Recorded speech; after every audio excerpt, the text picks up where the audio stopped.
Well, good morning.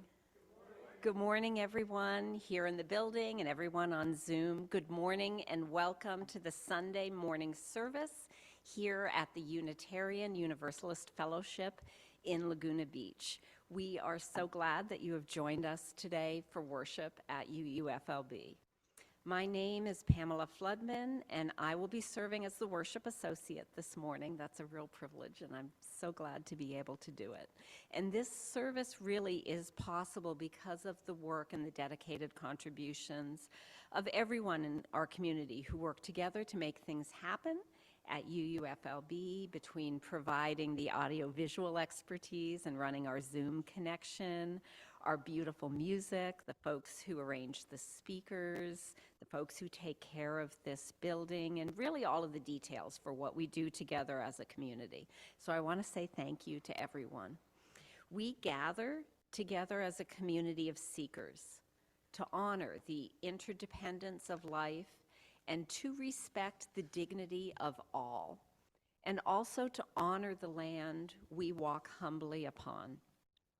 This morning and always, let us acknowledge that we walk upon the traditional territories of the Ahashiman and Tongva peoples, the original nations of this land, who continue to live here and to cry out for justice and for self-determination.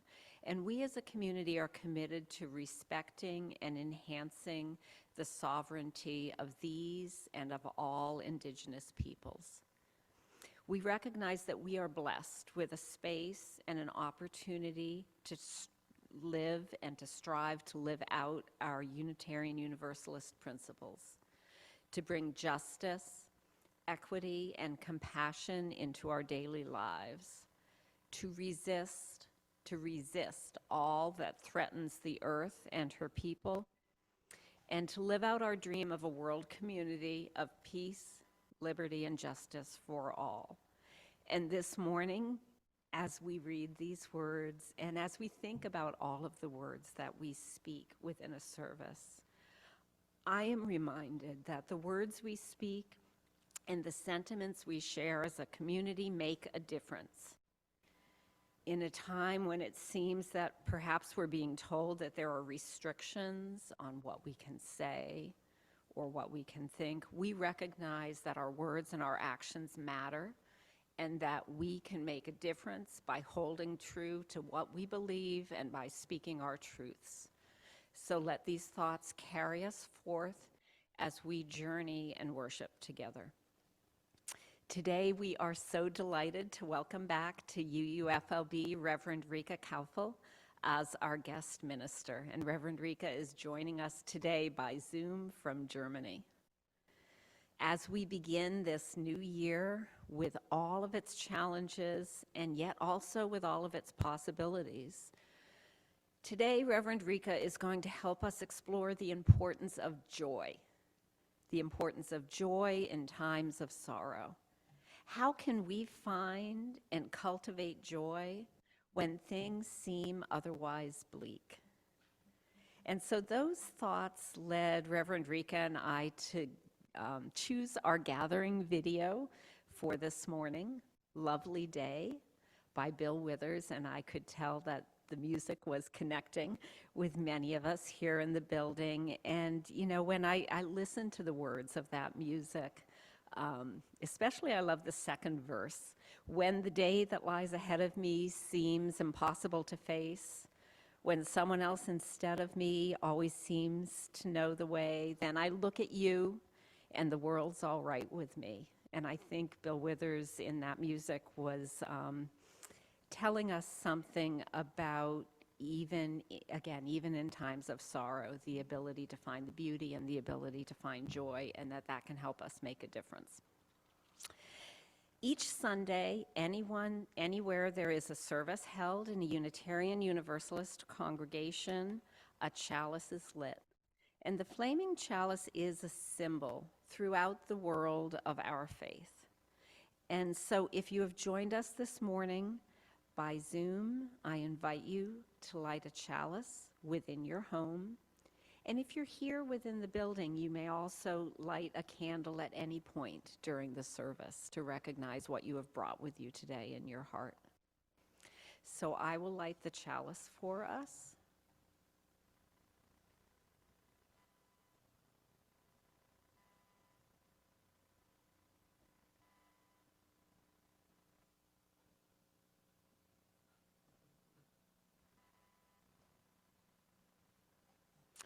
We kindle this flame, honoring the doorways in our souls, the windows and the video screens through which we gaze at one another, the balconies where we catch glimpses of sky, the thresholds we stand on this morning, wondering, hoping, fearing, and dreaming.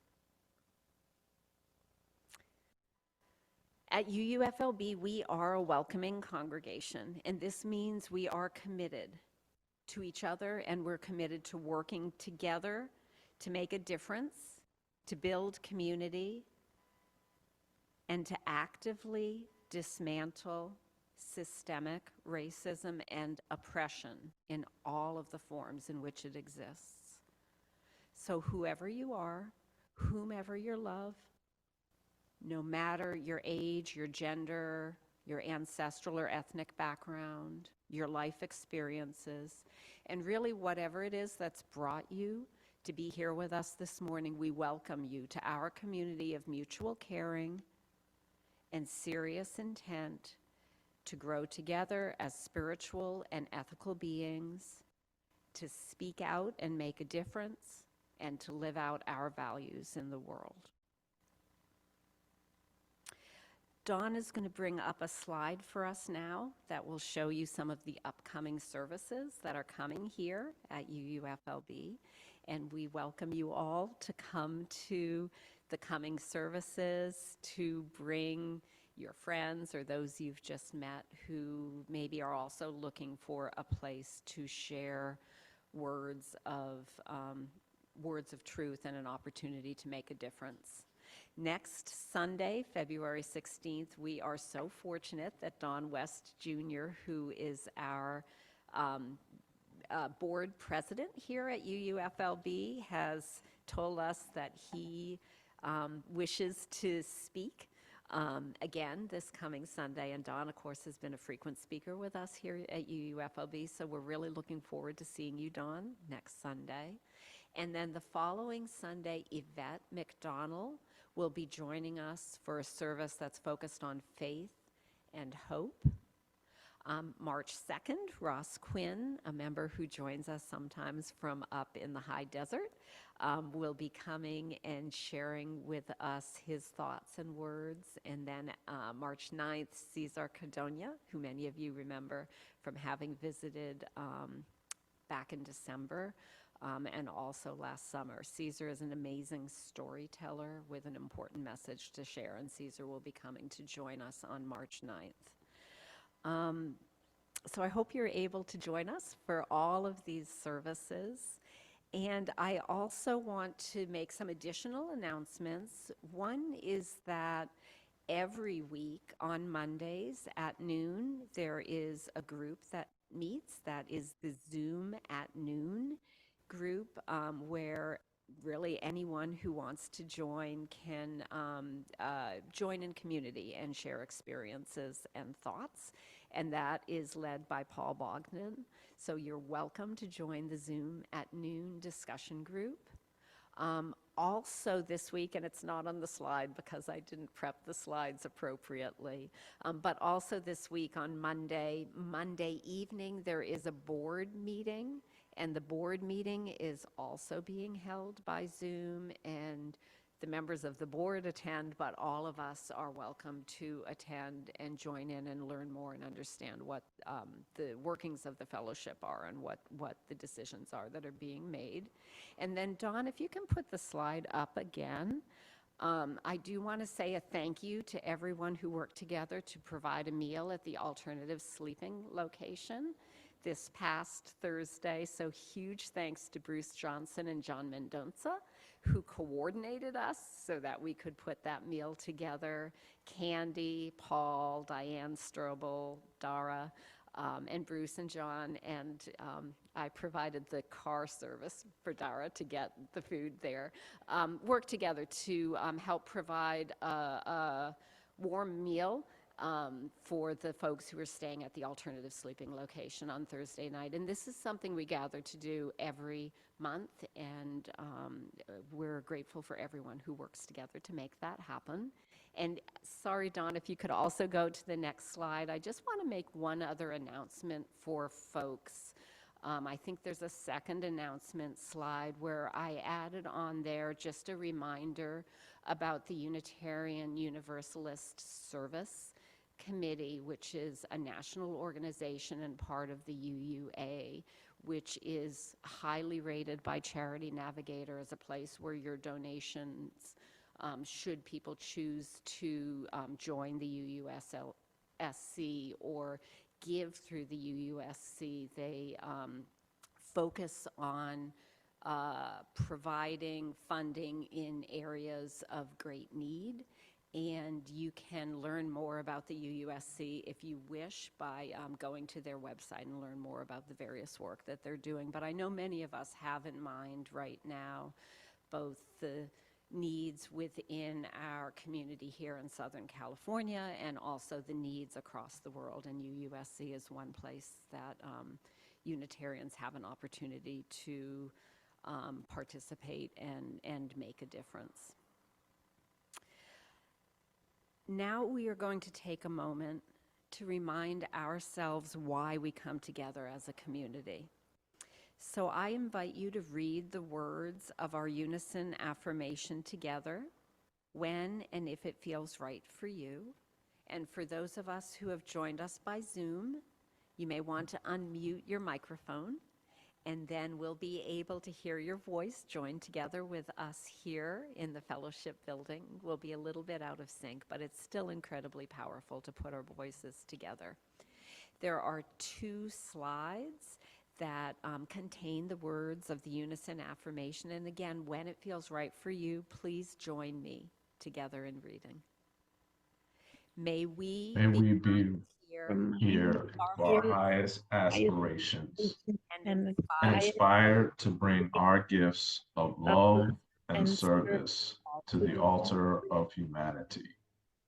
May we know once again that we are not isolated beings, but connected in mystery and miracle to the universe, to this community, and to each other. Thank you, everyone. And it's such a joy for us to have guests on Sunday mornings. So if you are here this morning for the first or second time or joining after having been away for a while, we'd love to get to know you. If you are comfortable doing so, we invite our guests to share with us your name, where you are from, and what brings you to visit our church today. So I'm going to start first with the folks on Zoom and ask, is there anyone on Zoom who would like to share with us, again, your name, where you're from, and what brings you to visit our church today? And if you do, you can raise your hand and Dawn will spotlight you so that you can introduce yourself.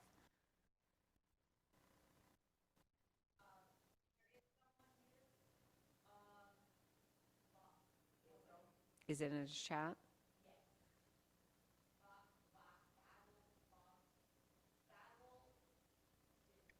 I think Dawn is going to read it out, Tara, if you can turn the audio to Dawn. We have several guests, but Basil from Dana Point is our first time here. And her mom told her about it, so that's how she found us.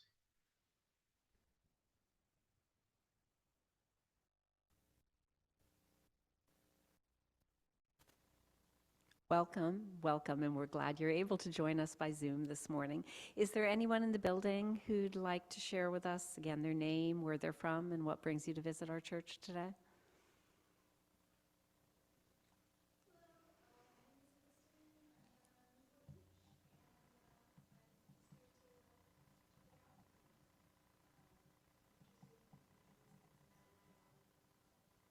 Great. Welcome. Welcome, Kristen. And Kristen from Newport Beach is here exploring and to check things out. So welcome. It's wonderful to have you here today. So now let's take a moment. Oh, wait a minute. Is there another person to introduce from Zoom? Okay, we'll turn it back.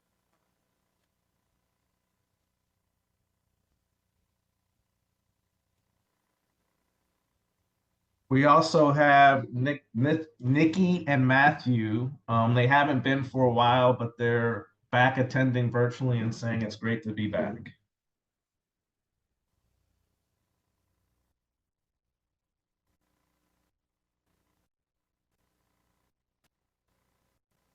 Wonderful. Well, welcome to all who are visiting. Welcome back to Nikki and Matthew. Folks here in the building were just reminding us that you helped paint the kitchen.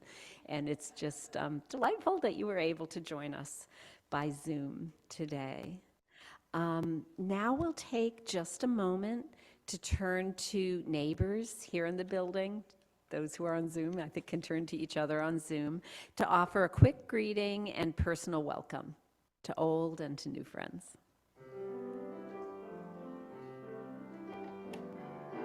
Sorry, welcome Robin from Dana Point. Glad to have you. Welcome back, Nikki and Matthew.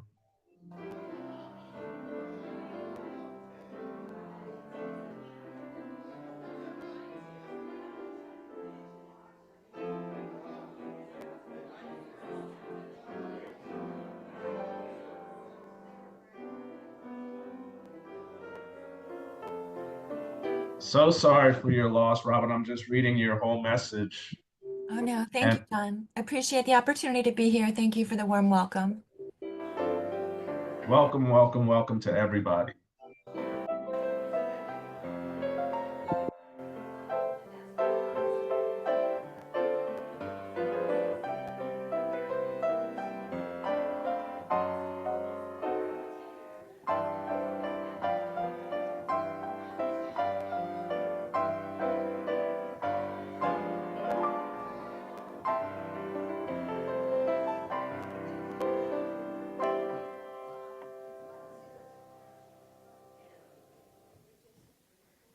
Well, thank you. Thank you all for joining us here this morning.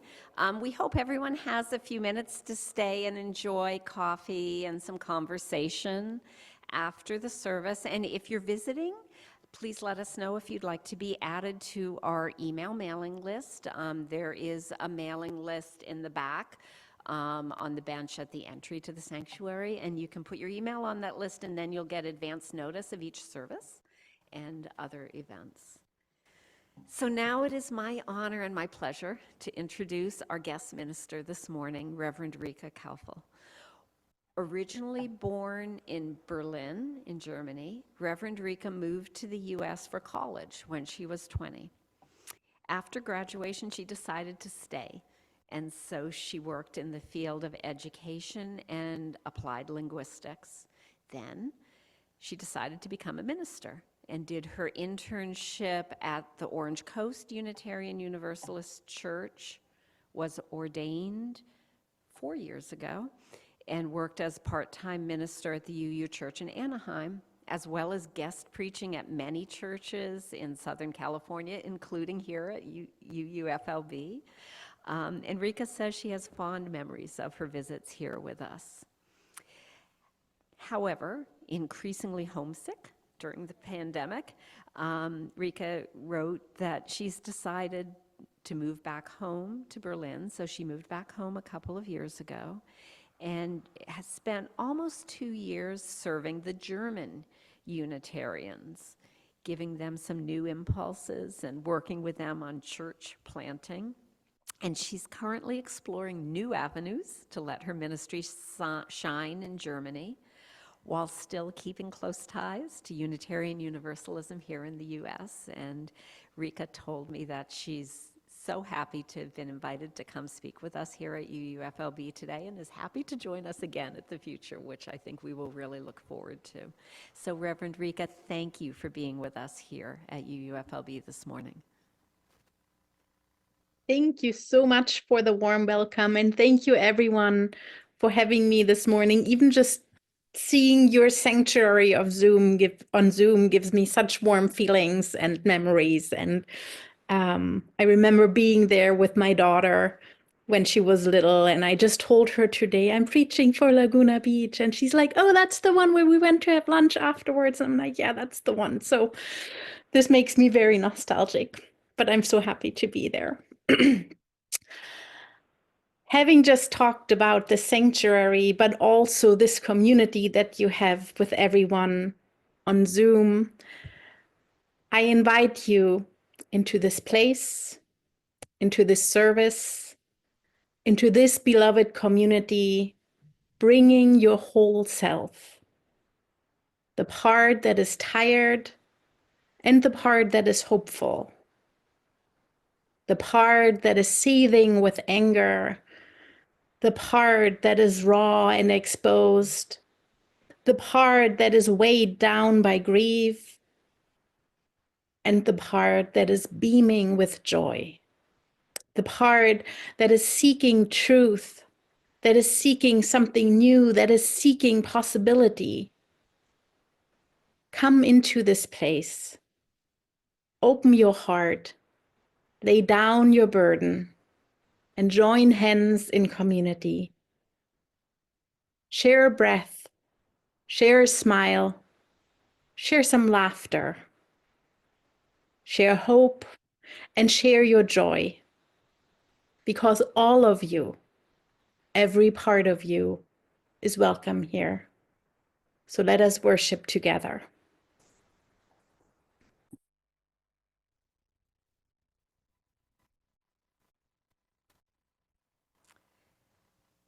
Please stand now as you are comfortable in body, mind, or spirit, and join Carol Cole in singing our opening hymn, number 1000, Morning Has Come, and the words will be on the screen.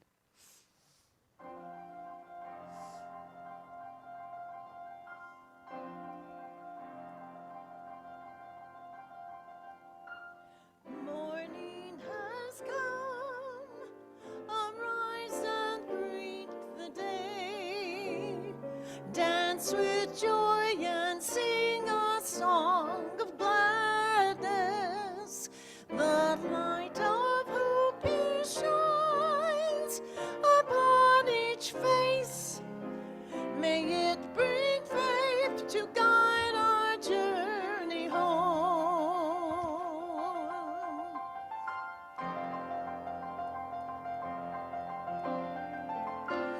A new day dawns, once more the gift is given. Wonder fills this moment shared together. The light of peace he shines upon each face. May it bring faith to guide our journey home.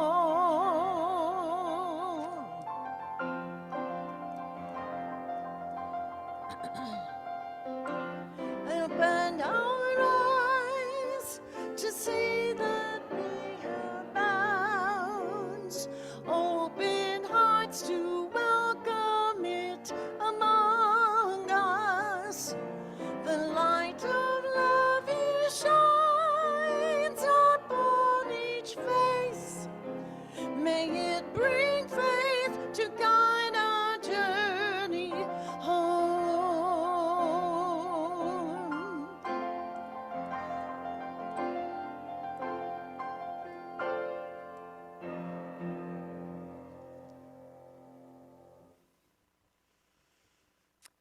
You may be seated. We have come to the time in our service to briefly share the important events that may have touched our lives in the past week since we were last together. Because in this fellowship, we really are committed to each other and to the world and to sustaining a community where we can each share our sorrows so that we can provide support for each other, that support and care that's essential for all of us, and also where we can share our joys so that they can be amplified and so that this joy can extend beyond ourselves into community. So I think, did my voice just finally get caught? It sounds like it. So we're now, just for those folks who are on Zoom, we're now at the time to share our joys and sorrows. And as we share our joys and concerns, we will pause for a reflection. I now invite you into a time of reflection. Find a position that's comfortable. Root your feet firmly into the ground. Feel the chair that is supporting you. And close your eyes or soften your gaze as you feel comfortable. Slow down your breathing and feel into your body to release any lingering tension. And reflect over the last few days. During this week, that for many has felt like a barrage of bad news for the country, for the world, and maybe also in our personal lives. During these tumultuous times, what brought you joy? What brought you moments of calm and warmth and comfort? What are the moments that you want to hold on to, that you want to cherish?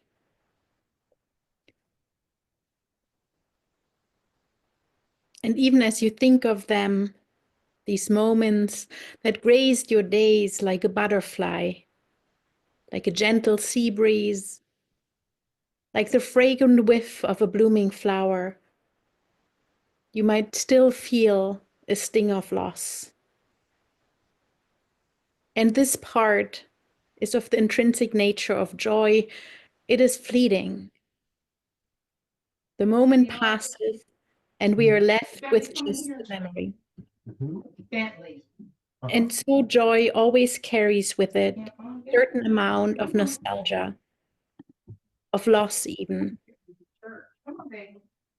What are the joys of your past? What losses have you suffered? How are joy and pain interwoven in your life?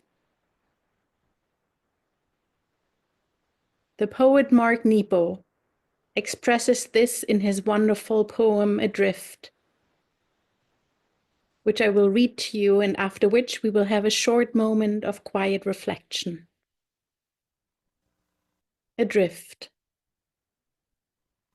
Everything is beautiful, and I am so sad. This is how the heart makes a duet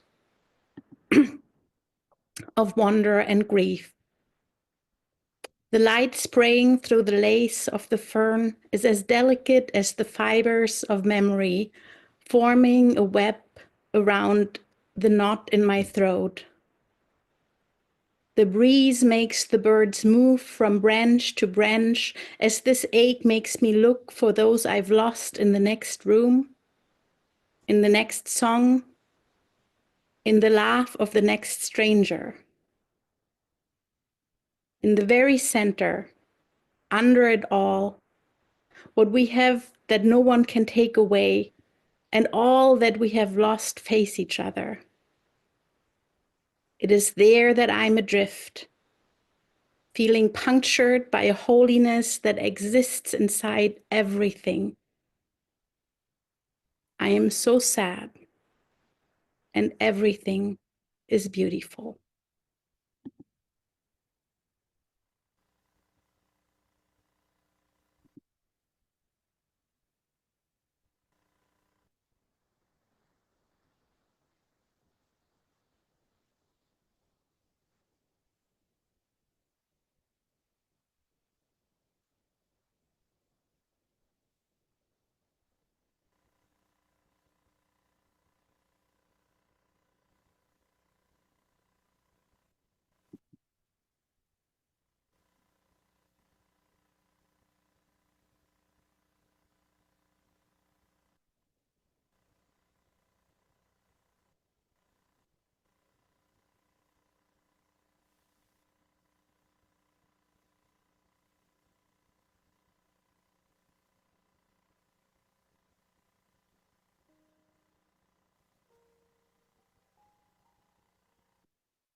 It truly is as much a blessing to be able to give as it is to receive.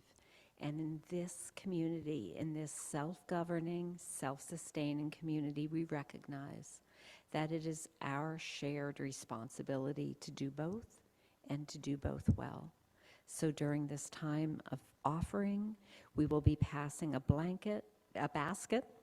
You could pass a blanket, we might need that. We will be passing a basket within the fellowship, and the information on the screen gives additional ways in which you can give.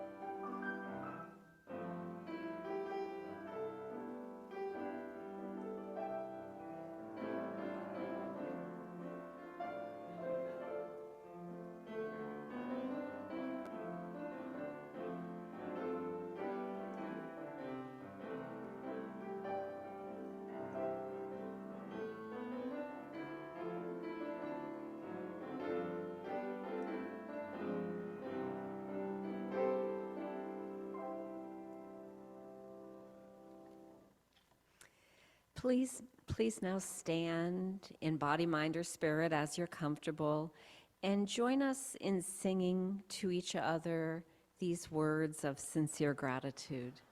From you I receive, to you I give, together we share, and from this we live.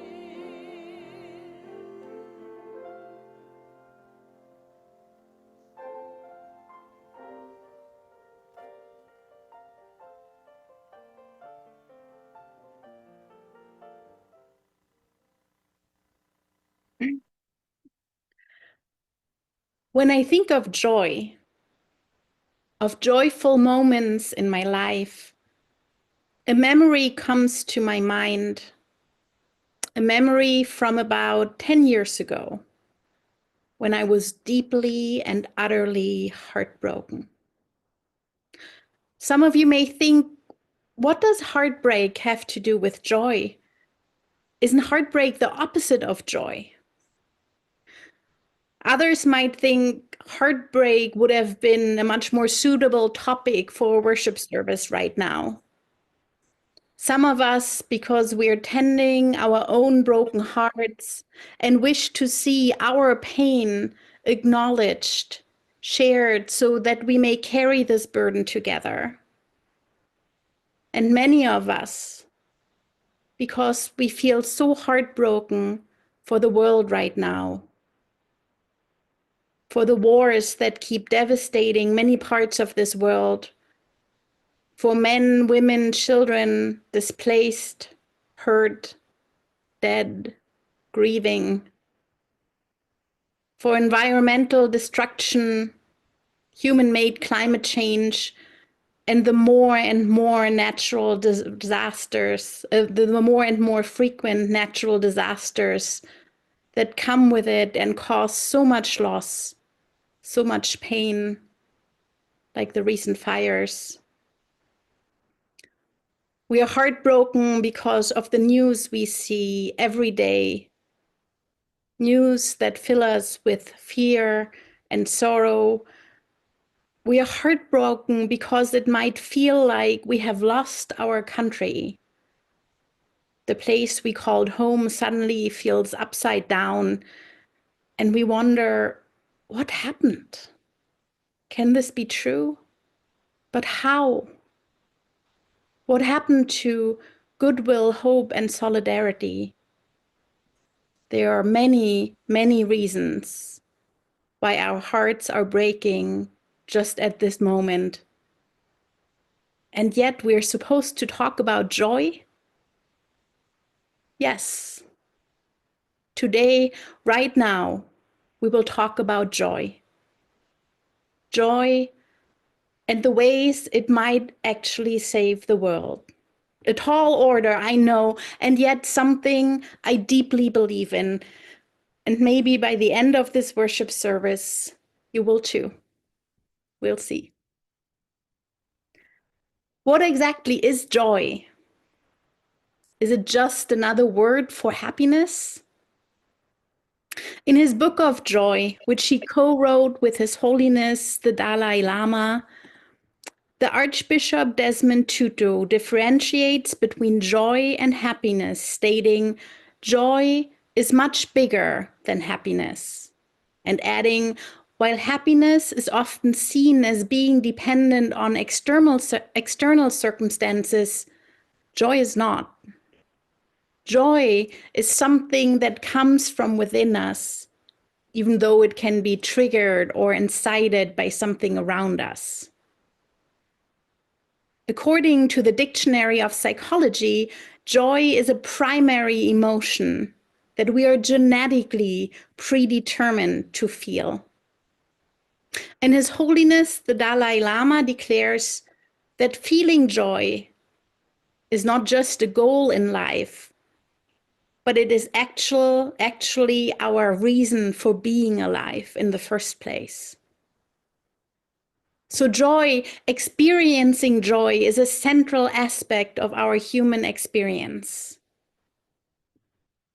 The philosopher Michaela Summa further differentiates joy from other emotions like happiness, stressing the importance of mindfulness and presence.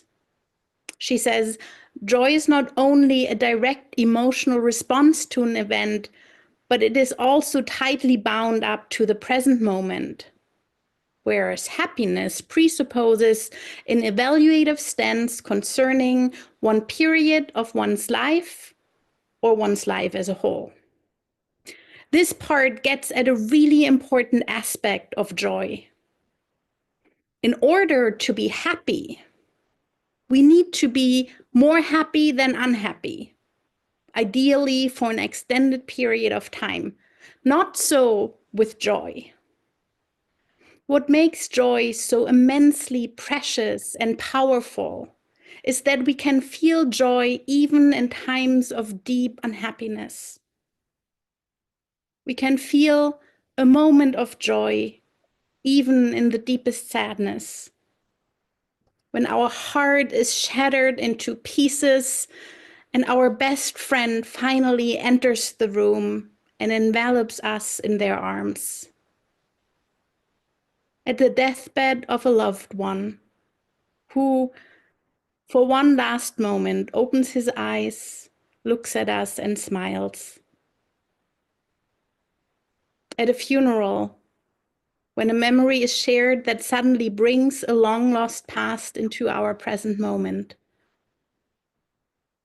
We can feel glimpses of joy even when we are sick, even when we are sad, even when everything seems lost. Even in the depth of darkness, joy can find us, and if it's just for a moment. Maybe that makes it all the more precious. There still and always will be joy in this world, and it is for everyone, even when it is buried in struggle, even in the midst of heartbreak. The Archbishop Desmond Tutu adds to this point, discovering joy does not save us from the inevitability of hardship and heartbreak. In fact, we might cry more easily, but we will laugh more easily too. Perhaps we're just more alive. Yet as we discover more joy, we can face suffering in a way that ennobles rather than embitters. We have hardship without becoming hard. We have heartbreak without being broken. The time that I mentioned when I was so terribly heartbroken a few years ago, the kind of heartbreak that weighs on you so much that every breath seems like hard work, I absolutely didn't know what to do with myself. I remember sitting in my car on the way to the supermarket, crying, just as I had cried all day at home, had cried in my bed when I woke up, cried in the shower when I finally got up, cried standing in front of the fridge when I noticed that I had run out of milk. When I got to the supermarket, my face blotchy and my eyes swollen, there in front of the entrance was a couple sitting on the ground who had each other and therefore wasn't heartbroken, at least not in the way that I felt heartbroken, but had nothing otherwise.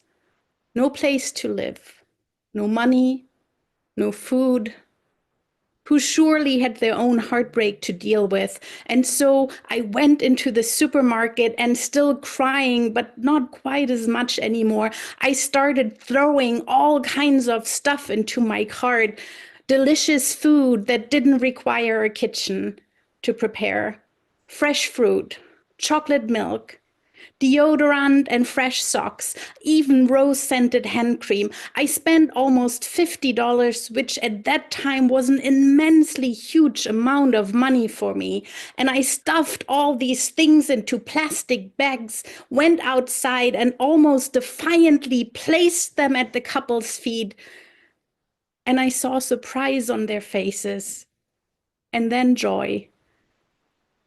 And then I quickly left because I had to cry again. But this time it wasn't the crying that accompanies heartbreak, but it was the kind of crying that happens when we suddenly deep inside feel that quiet, buried joy again and realize that not only is there a way out of the sadness, but we may as well just have found it. Sometimes when we are heartbroken, it is caring for others, tending to someone else's heartbreak, creating joy for someone else that leads us back to our own joy as well. His Holiness, the Dalai Lama, calls this wise selfishness. He says, foolish selfishness means you just think only of yourself, don't care about others, bully others, exploit others. In fact, taking care of others, helping others, ultimately is the way to discover your own joy and to have a happy life. So that is what I call wise selfishness. We live a more joyful life if we not only share joy with others, but we cause it for others. If we create joy in the world. In that way, joy not only improves our lives, it improves us. It causes us to be better people, to care more deeply and more actively for others. And ain't that something? But still, enough to save the world? The author, Zadie Smith, describes how dangerous joy really is. For that which brings us the most joy, that which we love the most, also carries with it such great potential for loss, grief, and devastating heartbreak. She says, children are the infamous example. Isn't it bad enough that the beloved with whom you've experienced genuine joy will be eventually lost to you? Why add to this nightmare the child whose loss, if ever happened, would mean nothing less than your total annihilation? It should be noted that an equally dangerous joy for many people is the dog or the cat. Relationships with animals being in some sense intensified by guaranteed finitude. You hope to leave this world before your child. You're quite certain your dog will leave before you do. Joy is such human madness. joy, and the ever-present possibility of loss that joy contains is human madness.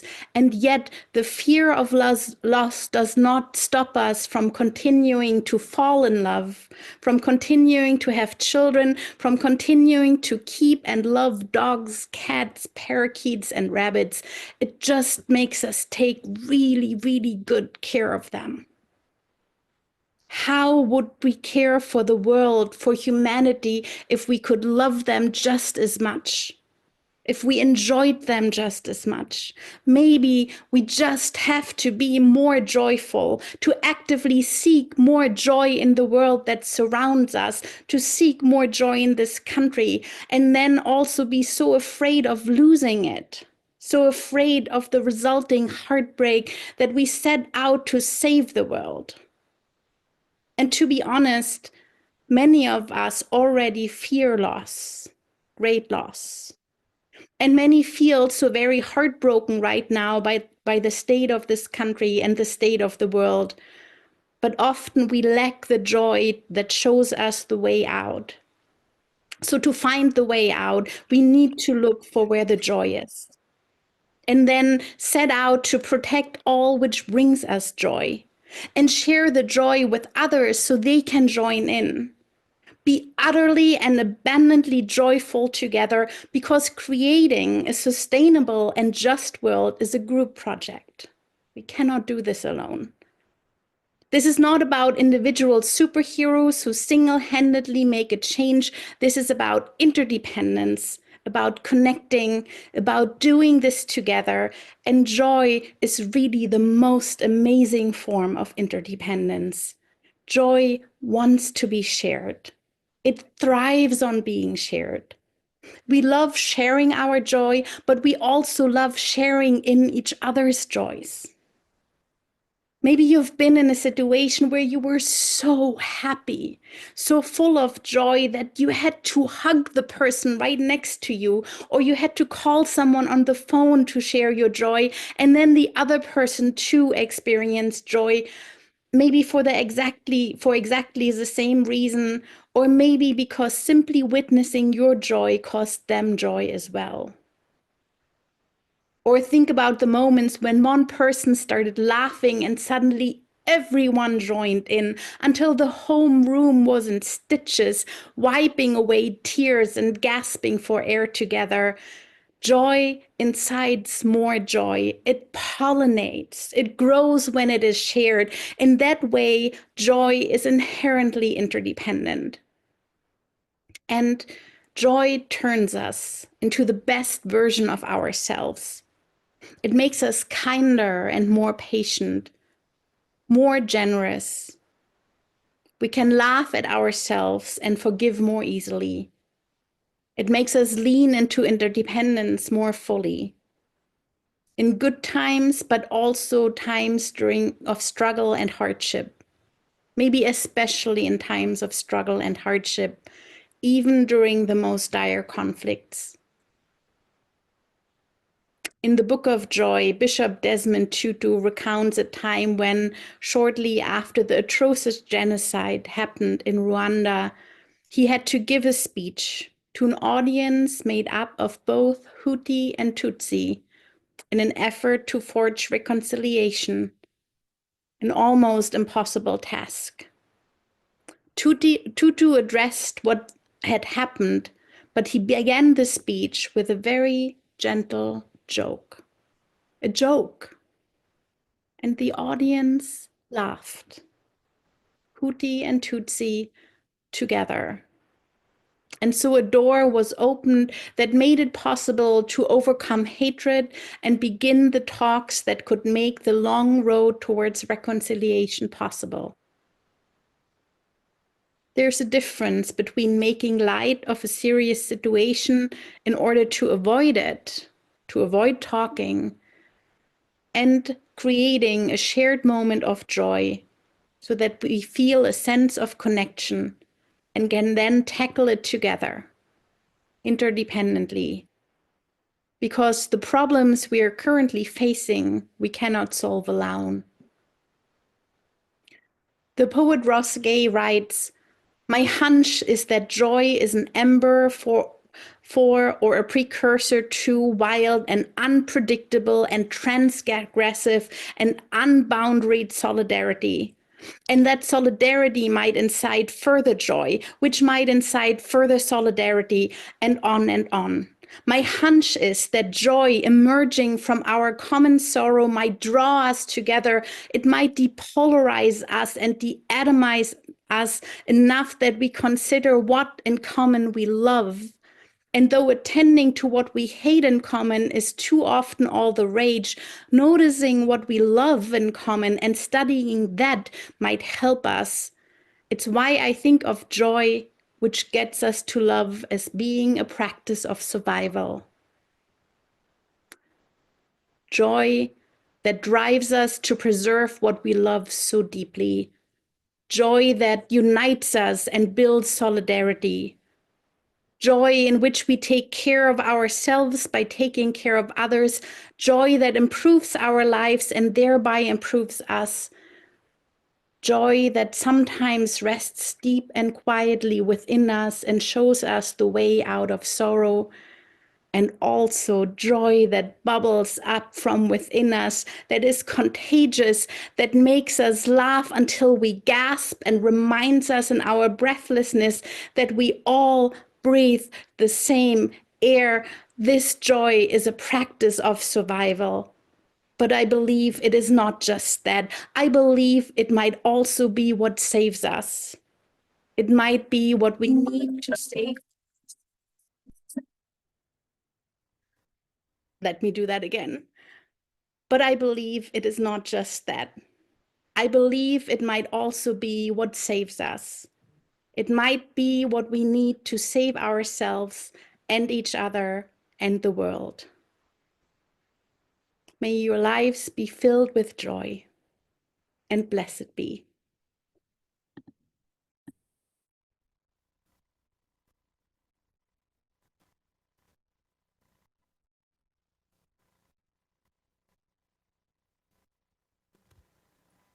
Thank you, Reverend Rica, for sharing your thoughts on joys, for introducing us to Desmond Tutu's thoughts on joy. And now I invite us all to stand as you're comfortable in body, mind, or spirit, as we join with joy in singing one of my favorite hymns, number 1028, Fire of Commitment.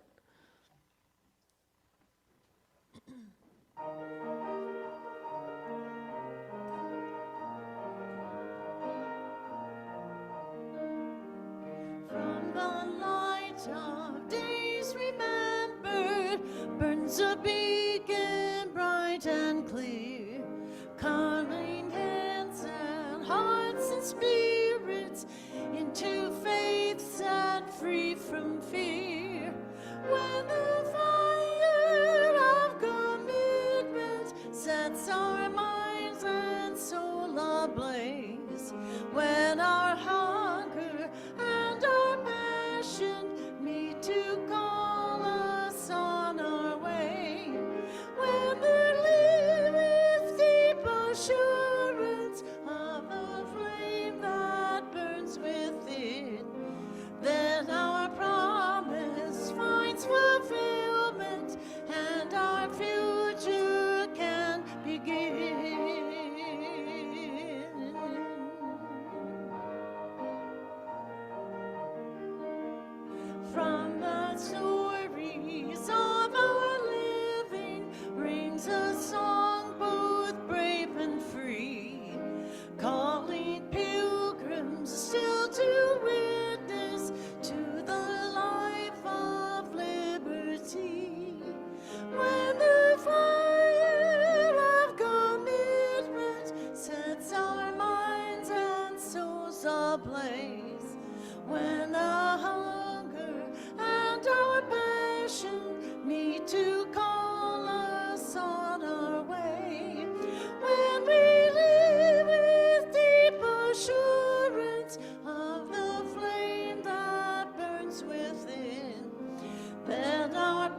From the dreams of youthful visions comes a new prophetic voice, which demands a deeper justice built by our courageous choice.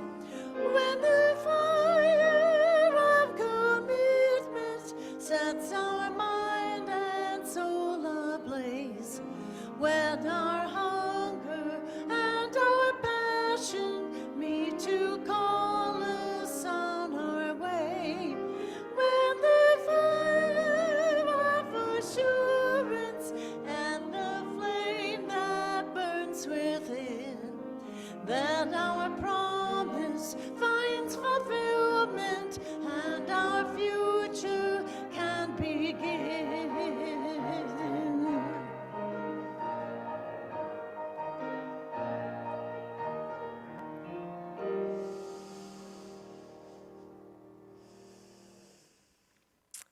Now is the time for us to extinguish the chalice here at UUFLB and within our homes.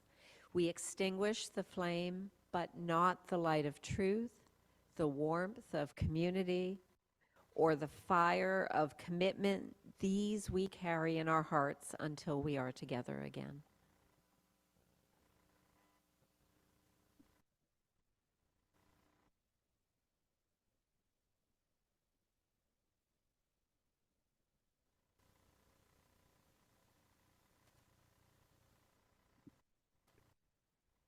As you leave the service this morning, as you go into the world, as you start another week, I urge you, my dear ones, seek joy, cause joy, incite joy, create an abundance of joy in the world, and enjoy the world abundantly, for it might just be what saves us. Go now in peace.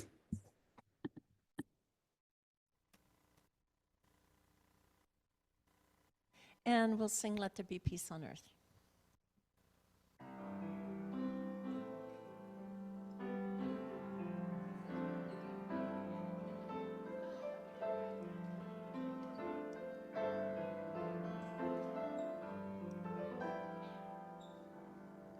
Let there be peace on earth, and let it begin with me. Let there be peace on earth, the peace that was meant to be. With earth as our mother, we are family. Let us walk with each other in perfect harmony. Let peace begin with me. Let this be the moment now. With every step I take, let this be my solemn vow. To take each moment, live each moment in peace eternally. Let there be peace on earth, and let it begin with me.